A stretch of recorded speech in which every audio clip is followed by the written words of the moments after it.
Welcome to Luca is a Billionaire, where the only thing I invest in is your answers. In this video, I will explain how to open your GMC Sierra hood. First, ensure your truck is safely parked on a level surface with the engine off. Next, locate the primary hood release lever inside the cabin, usually on the driver's side. It's often found beneath the dashboard near the kick panel and marked with a small hood icon. Give this lever a firm pull.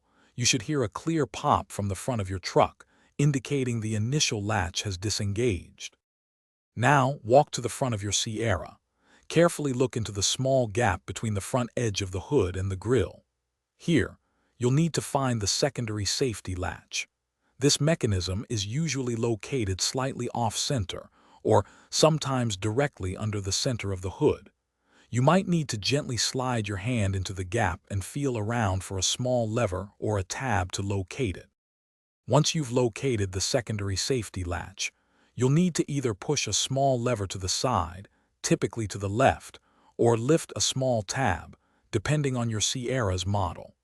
While holding this secondary latch in the release position, gently lift the hood upwards. The hood will now fully unlatch, allowing you to lift it completely open and access the engine bay for any necessary checks or maintenance.